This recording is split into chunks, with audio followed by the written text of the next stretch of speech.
ये वाला आज डिस्कस करेंगे।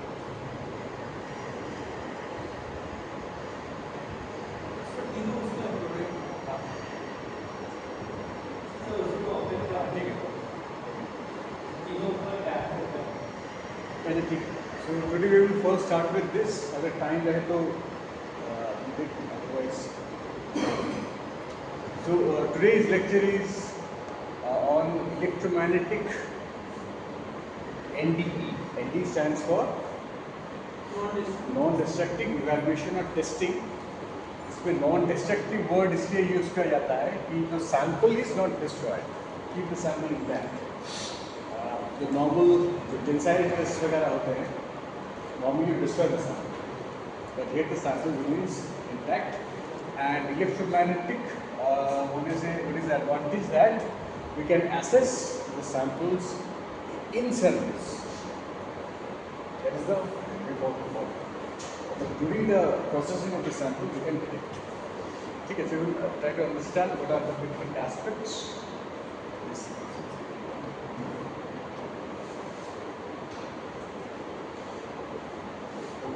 So, what do we usually do to these electromagnetic ND techniques? We detect cracks, corrosion, fatigue and thinning. Thinning of what? Thinning of the pipes. तो different जो pipelines होते हैं, supplier of gas, fuel and all, वहाँ पे इसका बहुत ज़्यादा इस्तेमाल होता है. For example, this is an example of the pipeline. So you can see that how damage has taken place. ये outside भी हो सकता है, inside भी हो सकता है.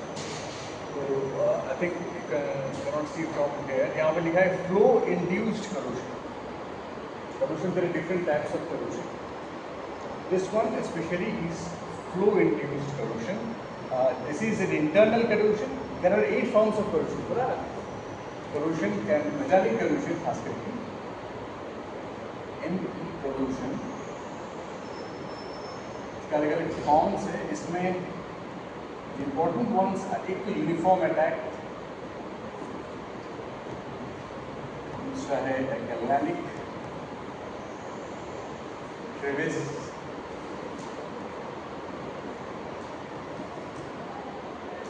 stress corrosion cracking,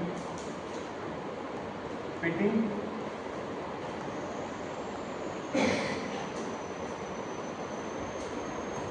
hydrogen embrittlement,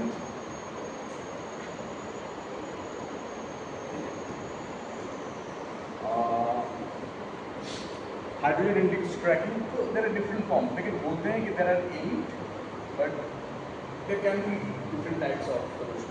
तो यहाँ पर देखो, while the fuel is going inside the pipe, तो वहाँ पे एक तरह का corrosion है, इसको बोलते हैं flow induced corrosion. Inside the pipe there can be pitting और uniform corrosion. Uniform corrosion मतलब कि oxide होता है ना, iron rust जो होता है. और pitting का मतलब है pitting. Corrosion and degradation हुआ है ना क्लास में लोगों का, तो वहाँ पे आती है ऑलरेडी स्टडी पिटिंग, छोटे छोटे ऐसे होल्स हो जाते हैं, which are not visible from the outside. Then you can have hydrogen induced cracking, especially if it is related to hydrogen storage, or stress corrosion cracking. SCC, मतलब there is a chemical aspect as well as there is a mechanical aspect. और दूसरा जो बात है कि how can I this one remove this. Another thing is that ये जो खास करके ये जो corrosions होते हैं, they are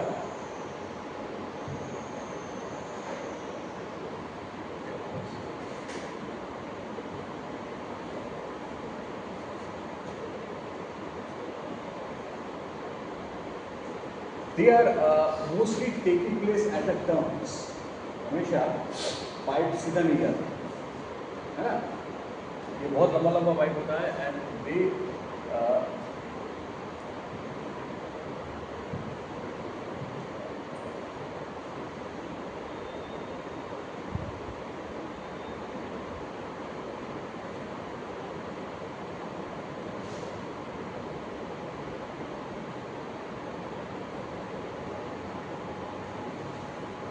So the path of the pipes are not always in straight line.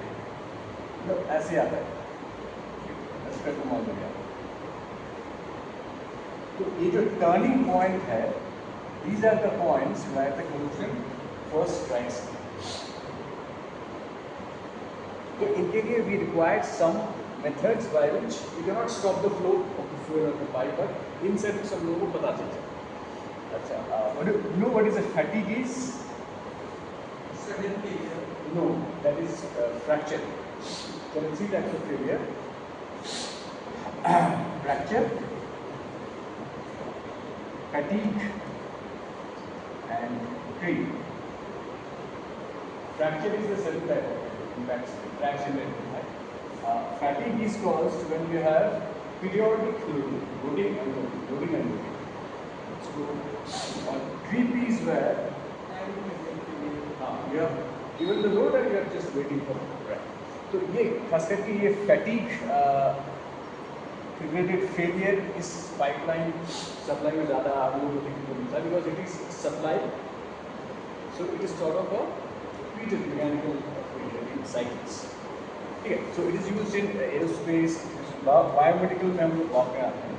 पहले you will see that is mainly offshore pipelines and aerospace में इसका काम आता है। Okay, now how to detect it? So we shall be using electromagnetic means of its detection.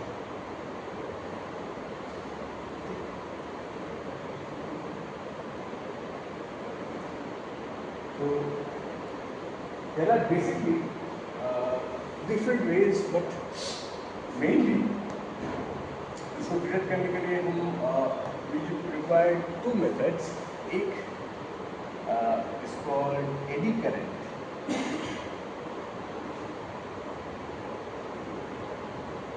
Eddy current method, हाँ देखो, और दूसरा है मैग्नेटिक फ्लक्स।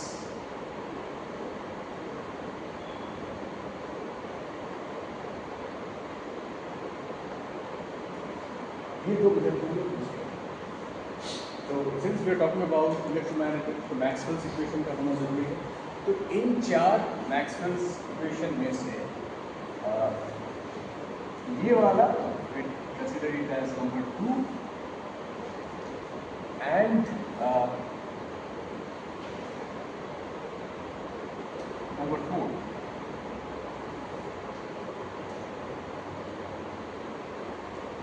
इन दोनों का इस्तेमाल होता है to find out the different types. अच्छा, व्हाट इज मैग्नेटिक फ्लक्स का यहाँ पे कहाँ से आ रहा है? Magnetic flux means magnetic lines of force. तो ये जो सेकेंड वाला इक्वेशन है, Maxwell's equation, what is the basic law behind this? Magnetic monopoles do not exist. That means if magnetic lines of force यहाँ से स्टार्ट हुआ है मान लो, तो it will go and and बीच में से वो इसको काट नहीं सकता। B is equal to mu A।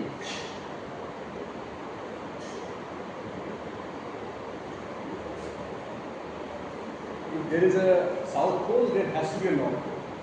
अलग से साउथ और नॉर्थ पोल नहीं हो सकती। तो इसी को हम लोग बोलते हैं, मैथमेटिक्स में से del dot B is equal to 0. इसको रिप्रेजेंट करते हैं। Now somehow if there is breaking of this magnetic lines of force, तो फिर यहाँ से मैं किसी तरह से इसको ब्रेक कर देता हूँ, मैग्नेटिक लाइन्स ऑफ फोर्स को ब्रेक कर देता हूँ। So what will happen? The magnetic flux will leak out.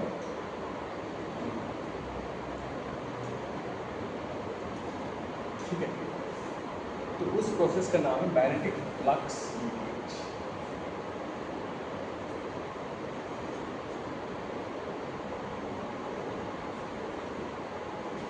ठीक है, इसको हम इस्तेमाल करेंगे। सेकेंड वन, अच्छा, what about the first one? First one is based upon this principle. तो यहाँ पर तुम देख सकते हो, this is a magnetic field. H is a magnetic field, and this is an alternating magnetic. So a change in magnetic field, which is an AC magnetic field, it is giving rise to a current. ये D मतलब यहाँ पे हम लोग displacement current की बात कर रहे हैं, या फिर चेंज जो भी बोल सकते हैं. So these sort of currents which arise due to a change in the magnetic field, इसको हम लोग बोलते हैं एडी करंट्स. एडी करंट मतलब कुछ दूसरा ऐसा कोई करंट नहीं, नॉर्मल करंट ही है, लेकिन उसका जो कॉज है that is due to the change in magnetic field. तो मान लो ये मेरा एक सैंपल है, ठीक है, और यहाँ पे ऐसे क्रैक डेवलप हुआ है, you can see this crack, और somehow I am producing a magnetic field here, H, जो कि चेंज हो रहा है. तो ये चेंज होने से क्या होगा, ये एडी करंट डेवलप हो रहा है यहाँ पे, J मान लो eddy current. Now if suddenly there is a crack, जो एडी करंट जो डेवलप हुआ है उसमें रुकावट है, that is called eddy current testing.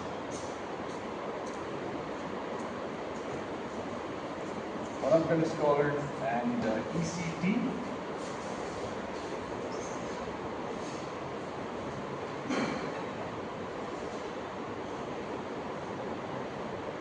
Magnetic flux leakage और एडी करंट टेस्टिंग, दोनों का इस्तेमाल है. ठीक है, is clear?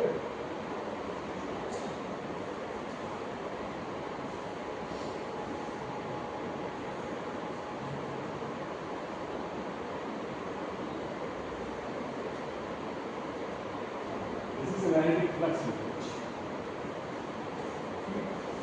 Normally, this is a magnetic field. Normally, magnetization magnetic field यहाँ से यूज कर रहा है, but del dot B is not equal to 0. कहाँ पे? At this point, due to the leakage. तो हम लोग लीकेज को डिटेक्ट कर सकते हैं, एंड लीकेज जितना बड़ा इफेक्ट होगा उतना ज़्यादा सिग्नल होगा. ठीक है, इसको मैग्नेटिक फ्लक्स. अच्छा, mathematics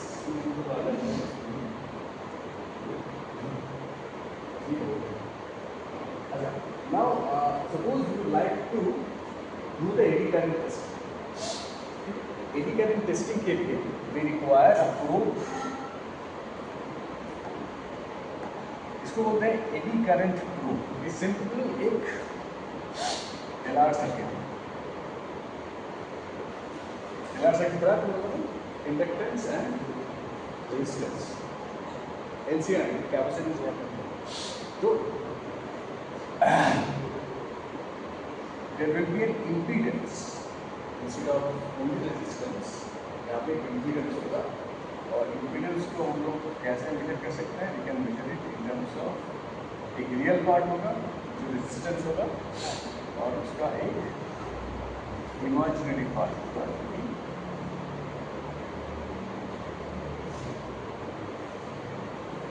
inductive impedance. This is the total impedance, and ये वाला जो रेजिस्टेंस है वो इस प्रोब से हम लोग फाइंड आउट. तो क्या होता है, प्रोब को हम लोग अंदर लेके जाते हैं, टेक द प्रोब इनसाइड, और if you plot R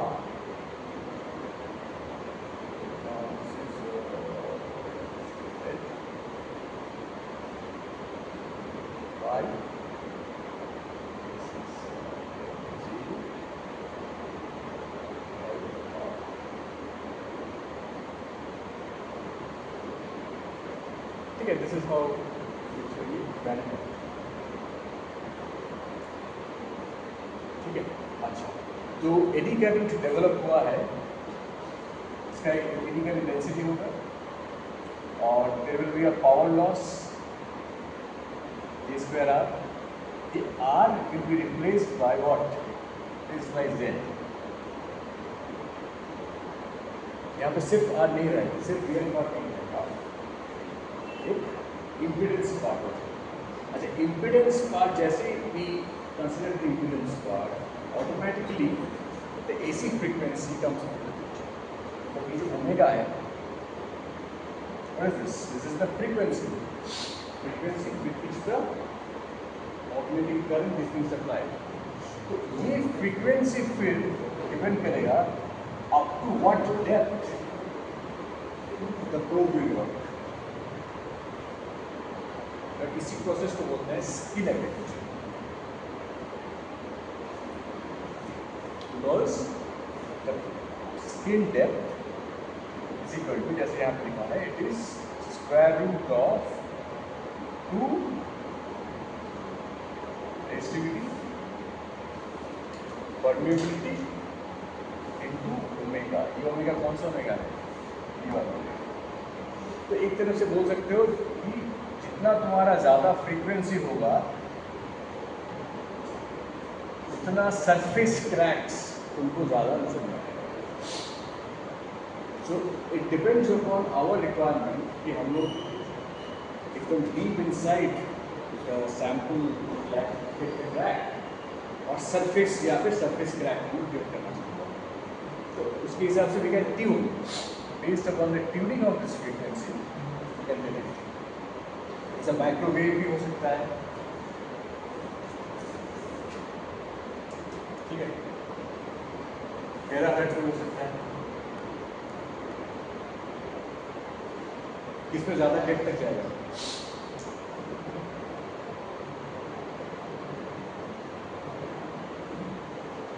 check कर लेना चाहिए, जिसका फ्रीक्वेंसी ज़्यादा होगा उसका डेप्थ कम होगा, ठीक है।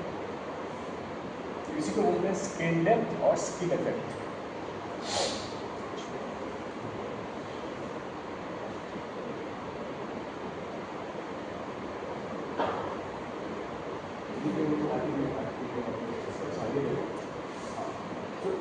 एम्पलीट्यूड तुम्हारा जितना क्रैक डेप्थ हो रहा है उतना नॉर्मलाइज एम्पलीट्यूड होता है। So the crack actually interrupts the current loop. ये जो current loop develop हो रहा है ना, this current loop, ये crack इसके interrupt है।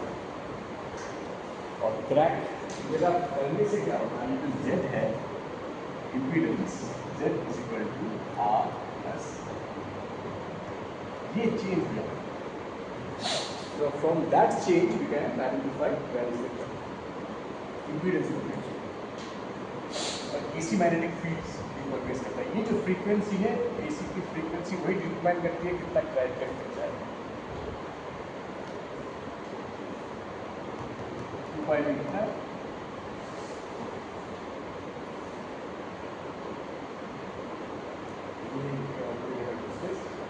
नाउ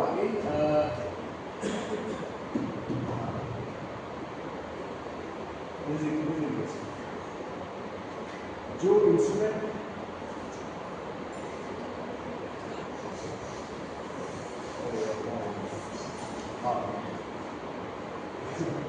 कार्टून देने का मतलब आइडिया है कि so that you can remember.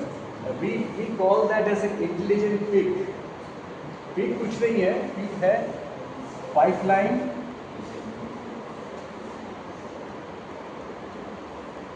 Investigation या इंस्पेक्शन गेज।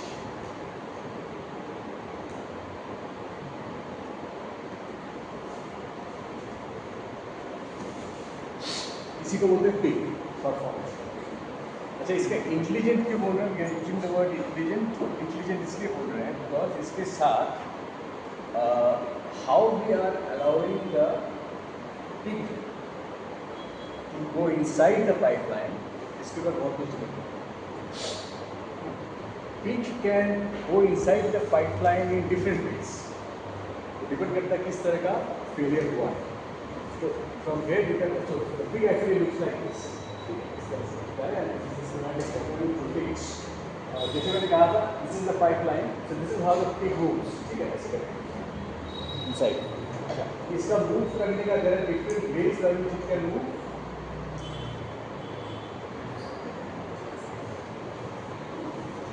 एक है कैटरपिलर मूवमेंट। कैटरपिलर की होता है, दूसरा है इंच वॉर्म, एक है वॉकिंग, दूसरा है wheel, wall press, screw. So different ways by which a caterpillar can be inserted inside the pipe. And इसके साथ basically artificial intelligence आजकल यूज हो रहा है. तो किस टाइप का मूवमेंट करना है based upon the artificial intelligence it chooses on its own. Robotics भी यूज हो रहा है. Robotics with machine learning and AI को यूज करके the movement of the peak, the type of movement of the peak खुद से depend करता है कौन सा movement करेगा. Right?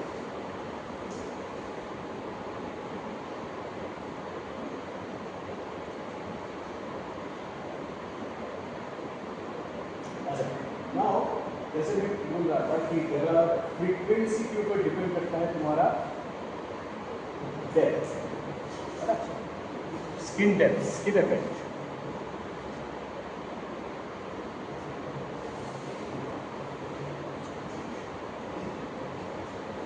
जितना तुम्हारा ज़्यादा फ्रीक्वेंसी होगा उतना शालो मतलब सरफेस पे होगा. तो just it is a comparison. AD current testing का पेनिट्रेशन रेंज है 5 मिलीमीटर्स.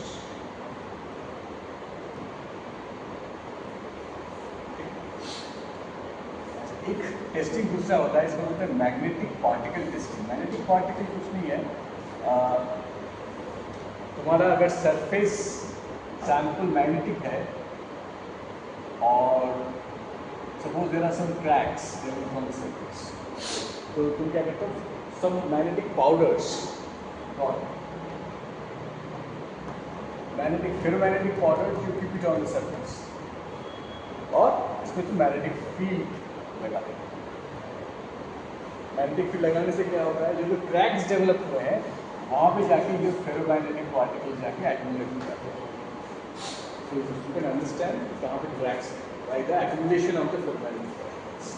इसी को बोलते हैं मैग्नेटिक पार्टिकल टेस्ट. तो इसका रेंज है 10 मिलीमीटर्स. उसके बाद मैग्नेटिक फ्लक्स का रेंज है 15 मिलीमीटर्स. ठीक है. उसके बाद if we somehow produce microwave, इसका रेंज हो गया 30 मिलीमीटर्स. एंड टेराहर्ट्ज मतलब 12. इसका रेंज थोड़ा कम हो गया है, 20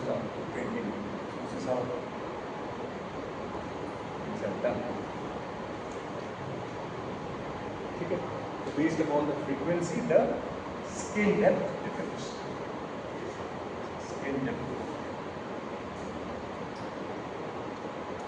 Okay.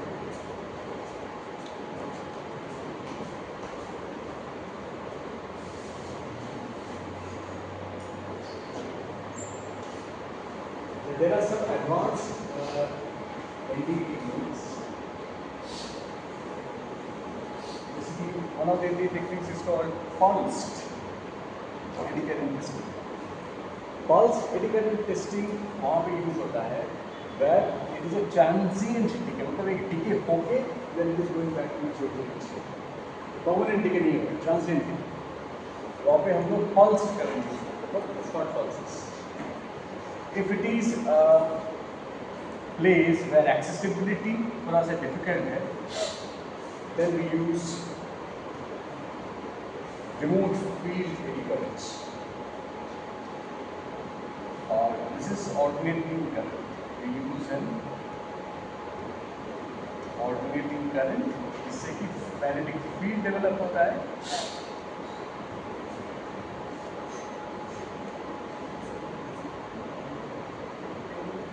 ये it is again based upon this one. Then across E is equal to minus.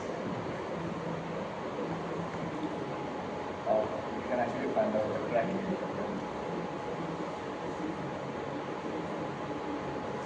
This we have already studied. ये वाला थोड़ा सा हम लोग सेंसर्स, डिफरेंट सेंसर्स को यूज करते हैं, जैसे कि MFL सेंसर तुम लोगों ने पढ़ा है. This is a very new type of sensor. This is called electromagnetic acoustic sensors.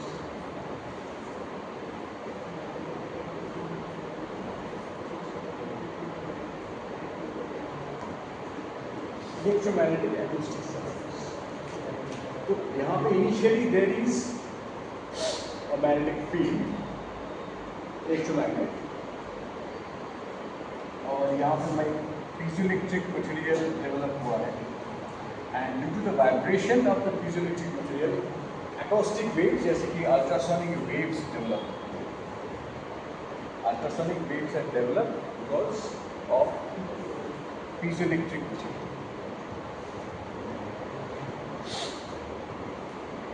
ठीक है? And ultrasonic waves फिर जाके जो normally ultrasonic sensors जैसे काम करते हैं, they go and strike the track.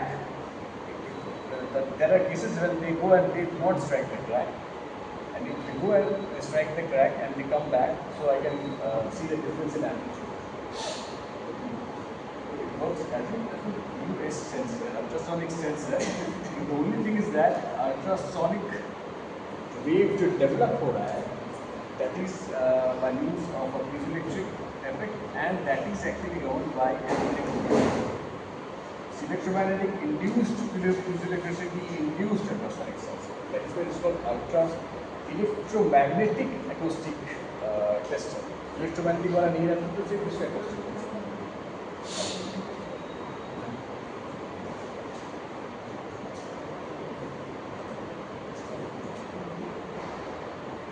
Okay, so there are some tests, they are routine tests. जैसे कि aircraft fuel breach belts, oil pipelines, ये routine tests होता है, periodically used. And there are some tests which are complicated, the remote tests, जैसे कि subsea risers, offshore wind towers, और खास करके न्यूक्लियर रिएक्टर्स. तो इन सारे केसेस में जो अभी हम लोग डिस्कस कर रहे थे, pulsed DCT, remote field DCT,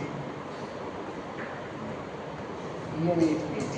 So we use different combinations of electromagnetic based energy. These are because they are complicated cases.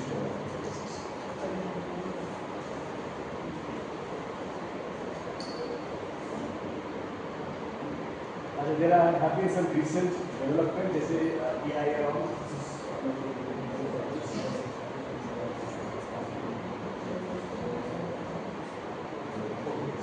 We come to the close of this one.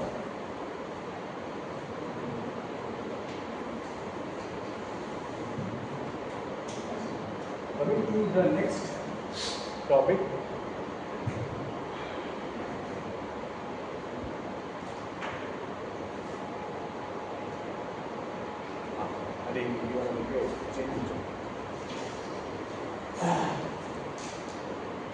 The topic is basically on magnetic fluids.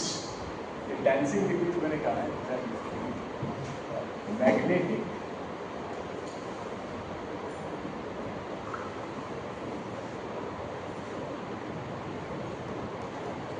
fluids. और कभी कभी इसको फेरो fluids भी बोलते हैं.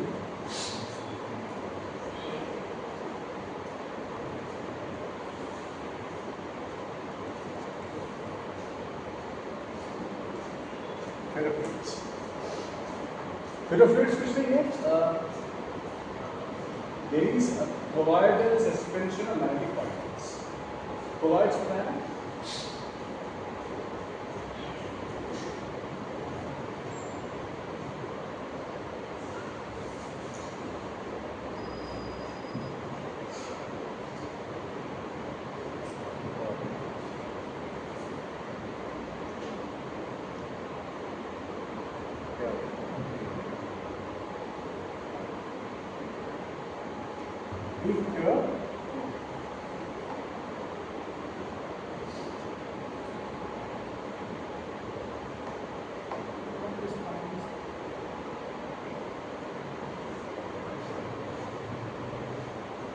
Water आता है ना।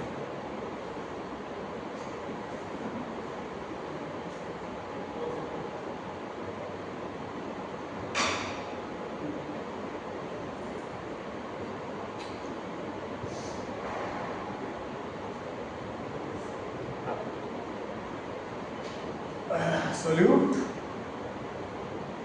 and solvent.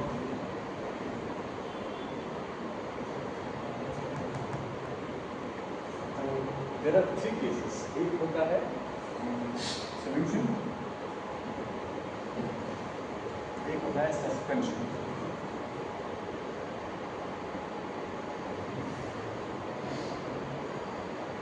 ठीक है, सोल्यूशन में तो बिल्कुल मिक्स करते हैं, इसमें सिर्फ पार्टिकल साइज का डिफरेंस होता है और इन दोनों के बीच रहता है condition where it is neither a solution nor a suspension, इसको बोलते हैं कोलॉइड्स.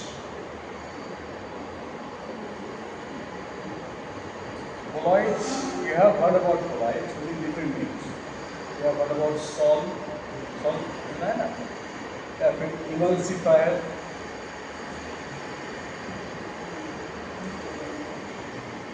ऐसे बहुत सारे एग्जाम्पल्स हैं. They are between the solution and suspension.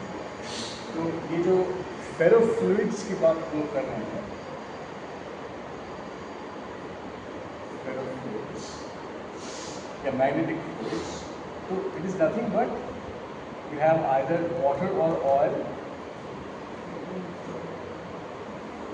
as the solution or as the solvent, और यहाँ पे you are supplying some magnetic particles, ferromagnetic particles in colloidal form.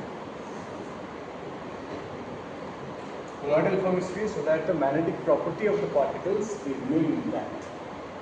क्या क्या हो सकता है? आयरन कोबाल्ट निकल हो सकता है, Fe2O3 हो सकता है, कोबाल्ट निकल. इसी का मतलब बेसिकली फेरोफ्लूइड्स. तो what is the advantage of having a ferrofluid? इसका एडवांटेज क्या है? एक तो इसमें मैग्नेटिक प्रॉपर्टी है, ठीक है, one is the magnetic aspect of it. दूसरा है इसका जो फ्लूइडिटी है, लिक्विड होने के कुछ एग्जाम्पल्स हैं, कुछ एडवांटेजेस हैं. दोनों property we are getting together. Liquid होने से क्या होता है? It easily process to different means. तो ये दोनों प्रॉपर्टी एक साथ we obtain in a ferrofluid. Let's go back to slide. Now how are they? Fluidity and magnetic response एक साथ होते हैं.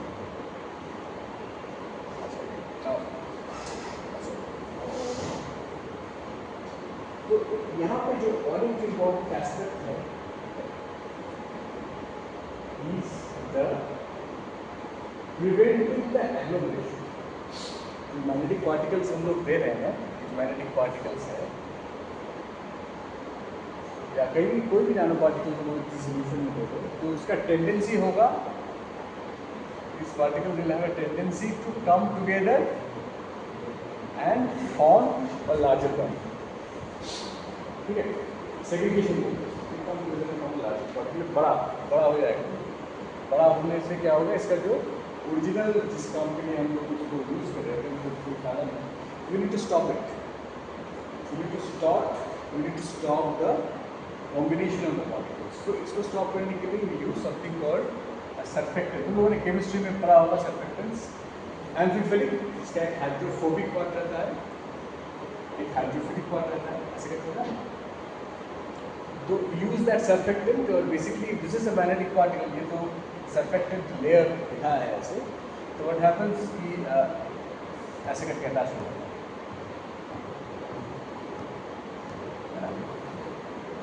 हाइड्रोफिलिक पार्ट वो अंदर की तरफ, हाइड्रोफोबिक पार्ट अंदर की तरफ, सो दैट कोई और अगर ऐसा पार्टिकल यहाँ पे आ जाए तो they remain separated. This is the main idea. ठीक है, सेपरेटेड.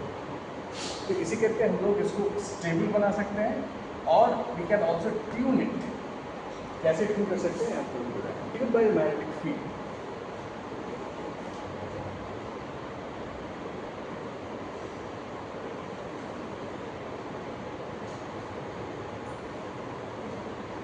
अच्छा, so as previously told you,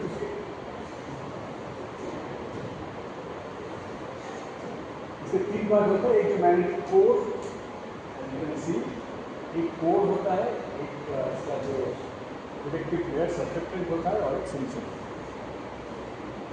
तो ये यहाँ पर इसका कोर मटेरियल है, दूसरा एक कोटिंग, सब्सट्रेक्टेंट और स्टेबिलिटी, और जो मीडियम. ठीक है. Now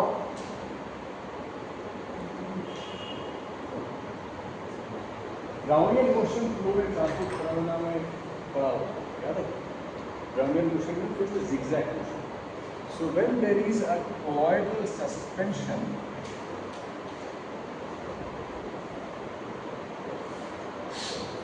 okay, colloidal suspension of ferromagnetic particles, they also have a zigzag motion, Brownian motion.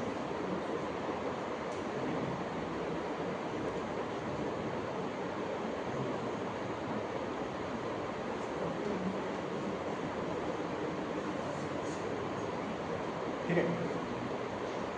Now मान लो इस सिचुएशन हम लोगों ने एक मैग्नेटिक फील्ड भी अप्लाई कर दिया है. इस कंडीशन में एक magnetic field has been applied to the colloids, और they are undergoing Brownian motion. ठीक है. तो इक्विपार्टीशन ऑफ एनर्जी पता है क्या होता है? When a particle vibrates, what is the basic energy associated with it? kT, C/2 oscillations. तो due to the thermal energy क्या होगा इसका?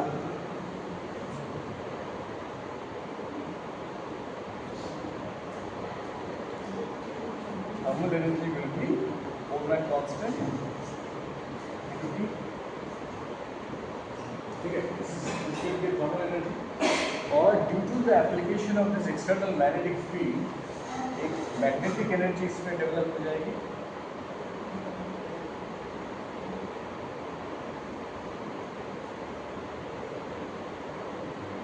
Magnetic energy will be simply U V H, और मैग्नेटॉन into H. ठीक है. इन दोनों में एक्चुअली कॉम्पिटिशन है. Thermal energy, magnetic energy. और due to this Brownian motion यहाँ पे और एक फिनोमेना, यहाँ पे बहुत सारे फिनोमेना डेवलप होंगे. एक फिनोमेना डेवलप होगा, उसको बोलते हैं मैग्नेटो विस्कोसिटी.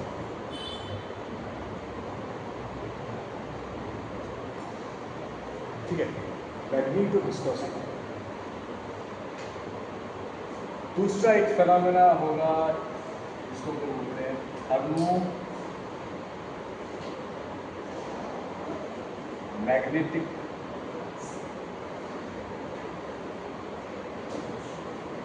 कन्वेक्शन.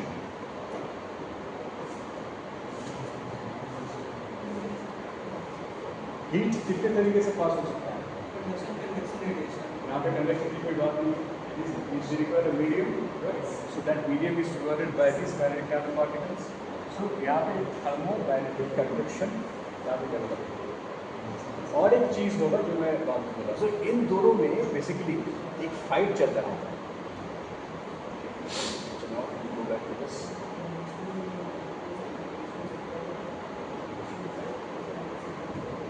तो कौन कौन सा जो एनर्जी है? एक है UV H, right?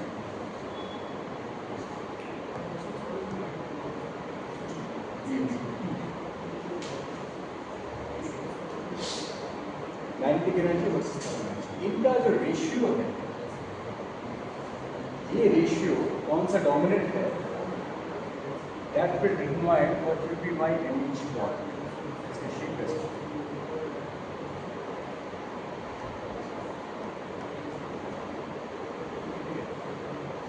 यूजुअली बोला जाता है कि कि this sort of materials they follow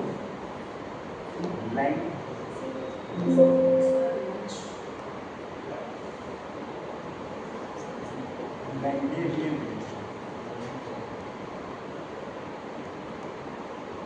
Langevin relation मतलब तुम्हारा जो m है mh relation है that is equal to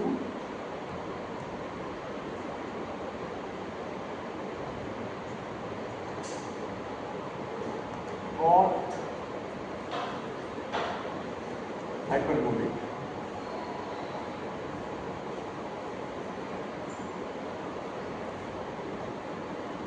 minus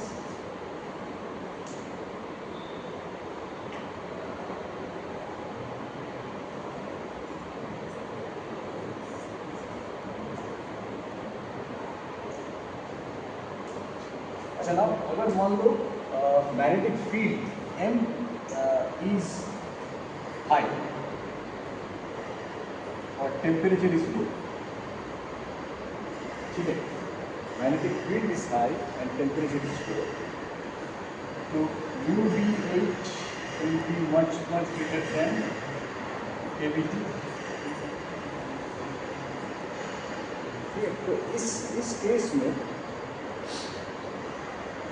मेरा नैनो पार्टिकल है, magnetic nano particle, what I will obtain is a high MS low HC.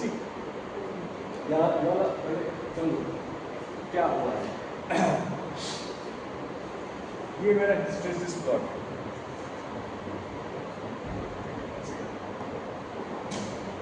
if my magnetic field is high लेकिन temperature low है, temperature low करने से क्या होगा मतलब so this is equivalent to having a super paramagnetic, याद है ना, what is a super paramagnetic material जो कि बहुत फास्ट स्विच होता है, तो टेम्परेचर लो होने से क्या है कि switching is fast,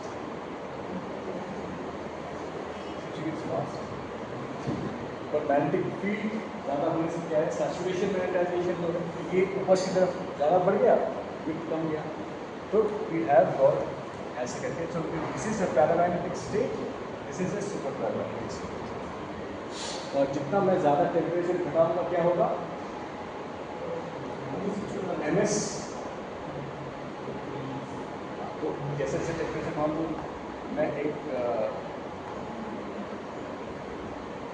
so this is going to add 50 K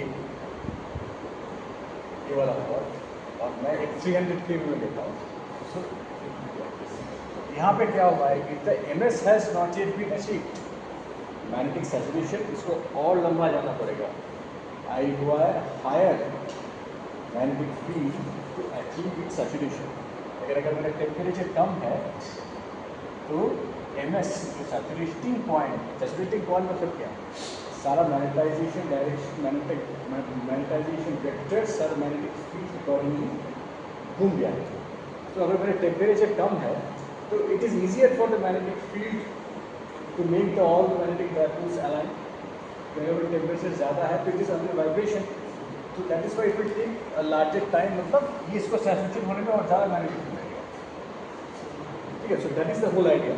अच्छा, ये जो कॉट H मैंने लिखा है, coth H is simply way of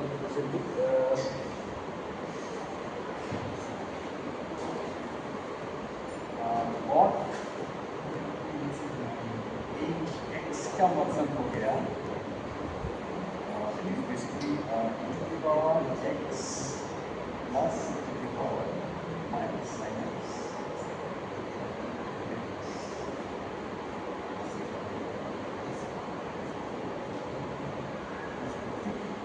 ये इमेज को ऐसे ड्रॉ कर देता हूँ, एक प्लॉट तुम्हारा शो करता है ऐसे, ठीक है, और एक प्लॉट शो आता है ऐसे।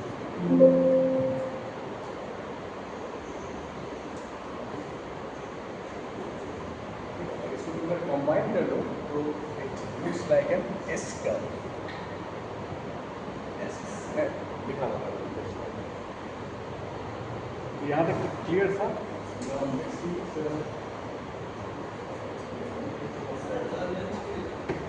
ओह अच्छा, ठीक है, इसको फिर कल कर देंगे तब तक।